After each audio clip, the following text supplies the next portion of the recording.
اب دوستو آپ کی تعلیم کی گونج میں بی این پی کے مقتدر رہنما محترم سردار اختر مینگل صاحب سے گزارش کروں گا.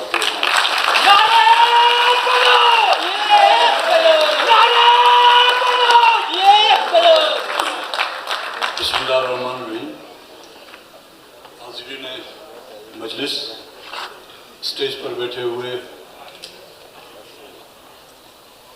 دوستو، خواتین و حضرات، سب سے پہلے میں عوامی ورکر پارٹی کی طرف سے آج کا یوسف مستی خان کے ریفرنس کے حوالے سے ہمیں مدعو کیا گیا ہے، میں ان کا شکریہ ادا کرتا ہوں اور ان کو آج کے اس کامیاب ریفرنس پہ مبارکباد بھی پیش کرتا ہوں. بڑی الجھن میں ہوں، مشکل میں بھی ہوں، پتہ نہیں احتیاط کروں نہ کروں، آپ لوگوں کا خیال کروں یا اپنا خیال کروں.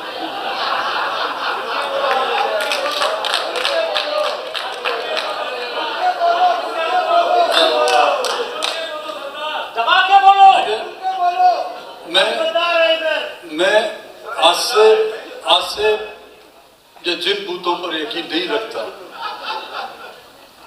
لیکن جہاں بھی بات کرتا ہوں وہاں پر آصف کا سایہ ہوتا ہے، وہ آئی ایس آئی کا سایہ پڑتا ہے ان پر.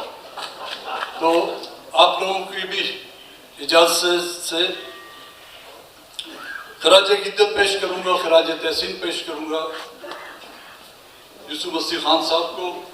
میری آخری ملاقات ان سے جب والد صاحب کے حوالے سے ہم نے ریفرنس منعقد کیا تھا پی سی میں، تو جب ان کو دعوت دی اور میں نے یہ سنا کہ ان کی طبیعت ٹھیک نہیں، تو میں نے دوستوں سے کہا کہ آپ یوسف سے کہیں کہ آپ تکلیف نہ کریں، طبیعت آپ کی ٹھیک نہیں ہے اور یہاں پہ پتہ نہیں کتنی دیر تک یہ سلسلہ چلے.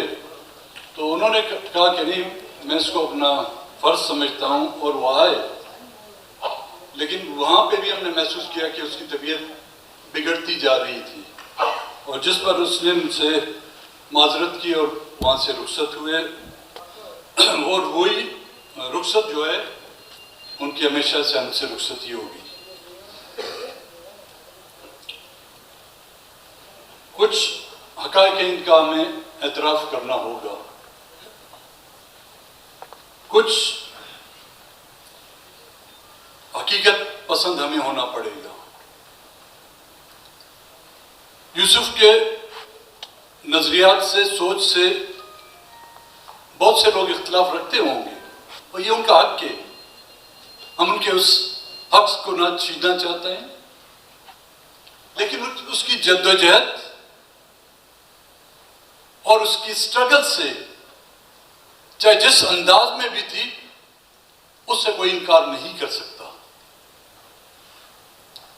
چاہے کمزور طاقت تھی اس کے پاس، لیکن ارادے اس کے مضبوط تھے. چاہے لوگوں کا جمع غفیر اس کے جلسے و جلوس میں شامل نہیں ہوتا تھا، لیکن اس کا ضمیر زندہ تھا. ہم لوگ میں صرف کسی ایک پولیٹیکل پارٹی کی نہیں، اس ملک کی سیاست پر کچھ نظر ڈالتے ہوئے آپ کے سامنے عرض کروں گا. ہونا تو یہ چاہیے تھا کہ تحریکیں، جدوجہد، فلسفے جس انداز میں یا جس شخصیت کی وجہ سے پھیلائے جاتے ہیں یا وہ ان کی ترجمانی کرتا ہے، اس کے فالوورز، اس کے فینز، اس کے پولیٹیکل ورکر اس جدوجہد کو کاش فالو کرتے. ہمارے سامنے اولمپکس کی ایک مثال دی جاتی ہے کہ وہ ٹارچ دنیا کے ایک کونے سے نکالی جاتی ہے، تو ایک ایتھلیٹ یا ایک سپورٹس مین جو ہے اس کو ایک جگہ پر پہنچاتے ہیں، وہ دوسرے کو تھما دیتا ہے، دوسرا تیسرے کو تھما دیتا ہے. تیسرا یہ جو ہے قطار ہزاروں میں آ کے لاکھوں میں جا کے بنتی ہے، اور پھر آ کر وہ مشعل سے جو ہے نا اس بڑی مشعل کو روشن کیا جاتا ہے۔ لیکن ہم لوگ دن مناتے ہیں، ہم لوگ برسیاں مناتے ہیں، لیکن ان تحریکوں کو، ان جدوجہدوں کو بالکل فراموش کر جاتے ہیں۔ یہی ایک بدقسمتی اور بدنصیبی ہے یہاں پہ اس ملک میں، اس ملک کی سیاست میں، کہ کوئی تحریک جو ہے آگے نہیں جا پاتی، اس شخصیت کے ساتھ ساتھ وہ تحریکیں ہمیشہ جو ہے رک جاتی ہیں۔ وہ شخصیت اپنی دن رات اپنی جان کی پرواہ کیے ہوئے، بغیر اپنے اولادوں کی، اپنے گھر والوں کی پرواہ کیے ہوئے، دشمن کی سنگینوں، پولیس کی لاٹھیوں، آنسو گیس کے سامنے وہ سینہ تان کر کھڑا ہوتا ہے۔ ہم وہ وقت یاد رکھتے ہیں کہ وہ کیسے کھڑا ہوا ہے، لیکن کس مقصد کے لیے کھڑا ہوا ہے، وہ کیا اچیو کرنا چاہتا ہے، کیا حاصل کرنا چاہتا ہے۔ یہاں سے اس حال سے نکل کر جو میں نے کہا، مجھ سے پہلے کسی نے کہا، یا مجھ سے بعد میں جو کوئی کہے گا، پھر ہم صرف ان کی تعریفیں کریں گے جنہوں نے یہاں پر اچھے الفاظ کہے۔ میں زیادہ وقت نہیں لوں گا صاحب، کیونکہ سائیدی صاحب پتہ نہیں گئے نہیں گئے یہاں پہ، کیونکہ ان کے ٹائم سے زیادہ بول دیا تو میرے خلاف وہ کالم لکھیں گے۔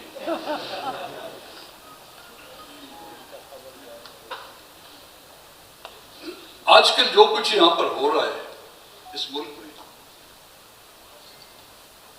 نہ کہ صرف آج بلکہ آج سے پہلے جو کچھ ہوا ہے، ہم رتبوں، عہدوں کی پریشانی میں دن رات لگے ہوتے ہیں۔ کس کو آرمی چیف بننا ہے، کس کو وزیر اعظم بننا ہے۔ کیا اس خطے میں، اس دنیا میں ایک یہی ملک ہے جس میں ایک فوج ہے؟ کیا اس دنیا میں صرف ایک وہی ملک ہے جہاں پر پرائم منسٹر صاحب آتے ہیں، جہاں پر آرمی چیف یا D G I S I آتے ہیں؟ یہاں پر ہم تو جاہل لوگ ہیں، پڑھے لکھے لوگ بیٹھے ہوئے ہیں، دانشور ہیں، اہل دانش ہیں، کالم نگار ہیں۔ مجھے کوئی ایک تو بتائے، ہاتھ اٹھا کے بتائے کہ سپر پاورز جس کو امریکہ اور رشیا یا چائنا کہا جاتا ہے، اس کے کسی ایک بدبخت آرمی چیف کا نام تو بتاؤ۔ نہیں ہوگا معلوم کسی کو۔ لیکن یہاں پر جو مرومین ہیں ان کے نام ہمیں یاد ہے، ہمارے بچوں کو یاد ہے، اور جو آنے والے ہیں ان کا بھی ہم نے رٹا لگایا ہوا ہے کہ کون آئے گا اور کس کو آنا چاہیے۔ یہ کیوں ہے؟ کیونکہ یہ اسٹیٹ جو ہے عوامی یا ریاست نہیں، یہ ایک ملٹری ریاست ہے، جس کی بنیاد یہاں کی اس انگریز کے خدمتگاروں کے لیے، جس نے یہاں پر جو تحریکیں چلی ہیں، جس انداز میں بھی آزادی کی تحریکیں چلی ہیں، ان کو کچلنے کے لیے جن بازوؤں کا، جن ہاتھوں کا استعمال کیا گیا ہے، ان کو نوازنے کے لیے یہ ملک بنایا گیا ہے۔ اور آج وہی یہاں پر حکمرانی کر رہے ہیں۔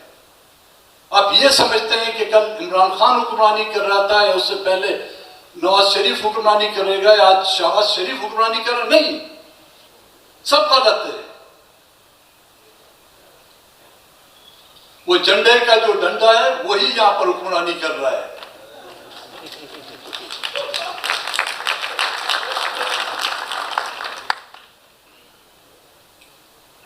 پرائم منسٹر کا تو پتہ ہی نہیں ہوتا کہ شہباز شریف کے بعد جو ہے کون پرائم منسٹر آئے گا۔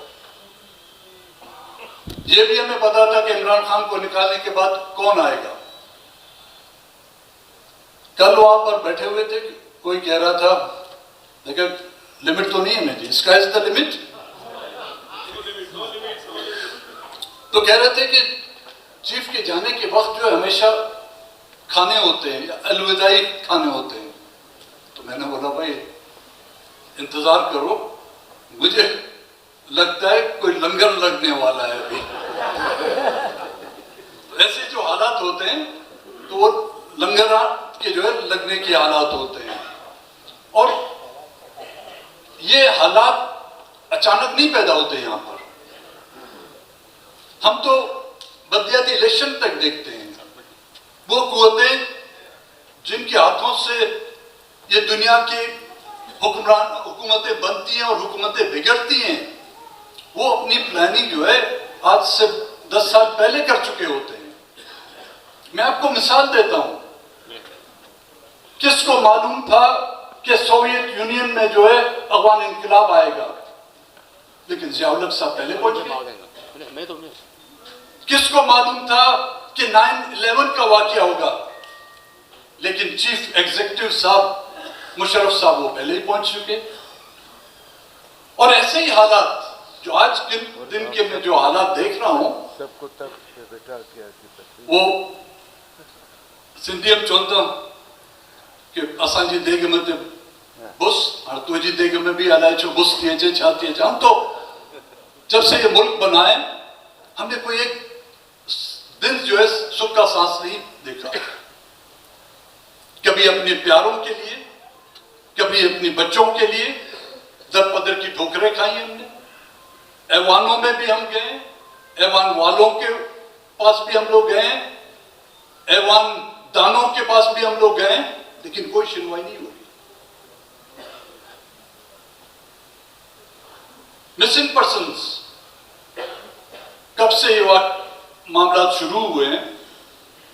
جب ابتدا ہوئی تھی ہم نے اس وقت کہا تھا کہ اس کو یہاں پہ روکا جائے, لیکن کسی نے ہماری بات نہیں سنی. اور یہ مرض چلتا چلتا جسم کے انگلی سے شروع ہوا تھا, اب جو ہے اس ملک کے دماغ تک آ کے پہنچ چکا ہوا ہے. عمران خان کے خلاف, عمران پر جو حملہ ہوا قابل مذمت ہے, ہم اس کی مذمت کرتے ہیں. ایک گولی لگی ہے, لیکن ہمارے نوجوانوں کی کھوپڑیوں میں کتنی گولی لگی ہیں؟ کیوں وہ میڈیا آج تک خاموش ہے؟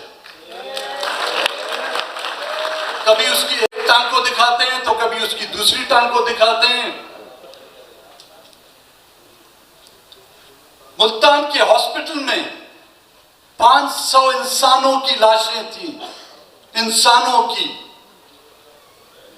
اگر کسی ترقی یافتہ ملک میں 500 بھیڑ بکریاں بھی مر جاتی ہیں تو وہ بھی ٹیلی ویژن چینلز کی جو ہے زینت بن جاتی ہیں. 500 لاشوں کا کوئی پرساں حال نہیں, نہ وہ کسی ریگستان میں تھی نہ ہی کسی چٹانوں میں تھی. ملتان جو اولیاؤں کا شہر ہے, جہاں پہ اس طرف بھی دیکھیں کوئی آپ کو پیر ملے گا, اس طرف بھی دیکھیں آپ کو کوئی پیر ملے گا, ہر جگہ پر آپ کو جو ہے سید اور پیر ملیں گے. معذرت کے ساتھ یہاں پر کوئی پیر اور سید بیٹھا ہوا ہے, لیکن ان کے شہر میں چھت پر 500 لاشیں دریافت ہونا, کیا یہ ملک کے لیے, کیا یہ یہاں کی ریاستی اداروں کے لیے شرم کا مقام نہیں؟ جس طرح اس پر پردہ داری ہے, جس طرح ان لاشوں پر پردے ڈالے جا رہے ہیں, اس پر مجھے شک ہو رہا ہے. اس پر میں حق پہ جانب ہوں کہ یہ میری لاشیں ہیں. اس پر میں یہ کہنے پر حق پہ جانب ہوں کہ وہ میرے بچوں کی لاشیں ہیں. اس پر میں یہ کہنے پر حق پہ جانب ہوں کہ یہ میری اولادیں ہیں. ورنہ آپ اپنی جو ہے ایک چھرے کو جو ہے آسمان پہ اٹھاتے, یہ ہماری لاشیں ہیں. بلوچستان میں اجتماعی قبریں مل رہی ہیں. بلوچستان میں آپ نامعلوم افراد کے جو ہے قبرستان ہیں. انگریز نے 200 سال ہم پر حکمرانی کی. چاہے سندھ ہو، بلوچستان ہو، خیبر پختونخوا ہو یا دوسرے علاقے ہوں، ایسی ظلم و زیادتی ہم نے تو نہیں دیکھی. لڑے ہیں ہمارے لوگ، مارا ہے انہوں نے، لاشیں ہمارے حوالے کی ہیں، آئیڈینٹیفائی کر کے، شناخت کر کے یہ لاشیں آپ کی ہیں، گردنیں تک کاٹی گئی ہیں ہمارے لوگوں کی، لیکن ان کے درد تو ہمارے حوالے کیے ہیں. ہمارے نہ درد ہمیں حوالے کیے جا رہے ہیں. ہماری مائیں بہنیں جو ہیں آج دن تک اس کوفت میں ہیں کہ وہ ان کے سر پر ابھی تک ان کے باپ کا سایہ ہے. وہ اسی آسرے میں بیٹھے ہوئے ہیں کہ ان کا بھائی 10 سال سے لوگ بیٹھے ہوئے ہیں. تمام حکمرانوں کے سامنے ہم نے یہ التجا کی کہ اور تو نہیں کمی، ہمیں صرف اتنا بتا دیں کہ وہ یہ زندہ ہے یا مار دیا گیا ہے. اتنا کہتے ہوئے جو ہے ان کی زبانیں خشک ہو جاتی ہیں، ان کے گلے خشک ہو جاتے ہیں. تو ان ریاستوں سے ہم کیا امیدیں رکھیں؟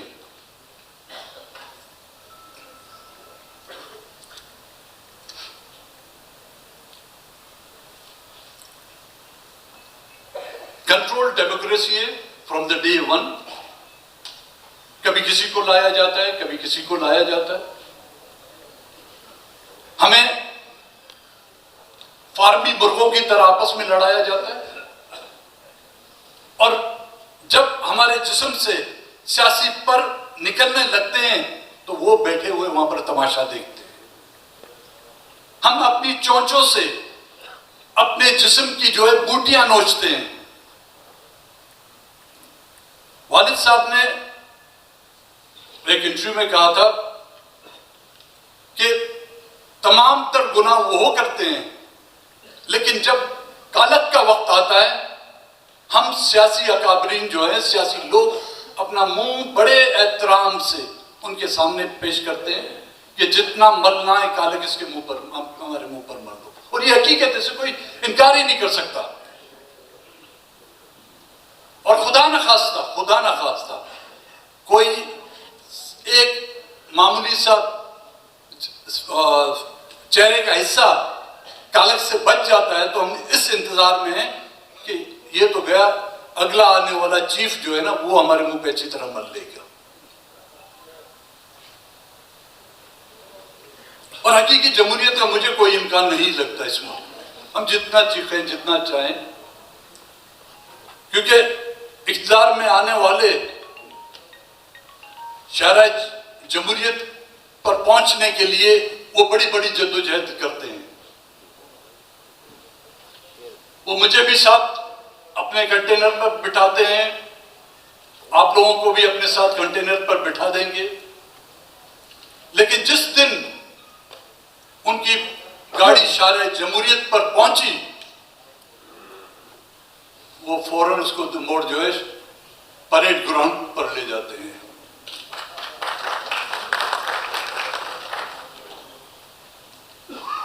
یہاں پر حقیقی لیڈرشپ کو جو ہے ایلیمنیٹ کیا گیا ہے، فزیکلی یا پولیٹیکلی. وہ قیادت، وہ لیڈرشپ جو اس ملک میں تھی، میں صرف بلوچستان کی بات نہیں کروں گا، پورے ملک میں،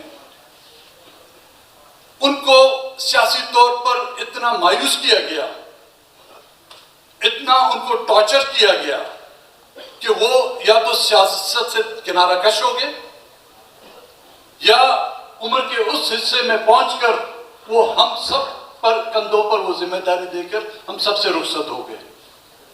اور یہاں پر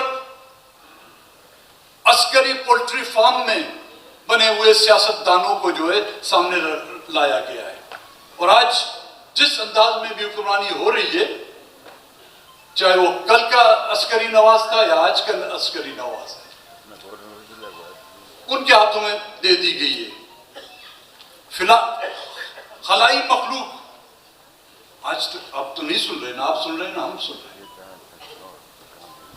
جب ہم کو چوٹ لگتی ہے تو ہمیں خلائی مخلوق یاد آتی ہے، لیکن جب اس پر وہی خلائی مخلوق ملم نہیں، تھوک مانگ کر ہمارے زخم کو نم کرتی ہے تو ہم اس خلائی مخلوق کو جو ہے پھر فلائی مخلوق میں تبدیل کر دیتے ہیں اپنے الفاظوں سے.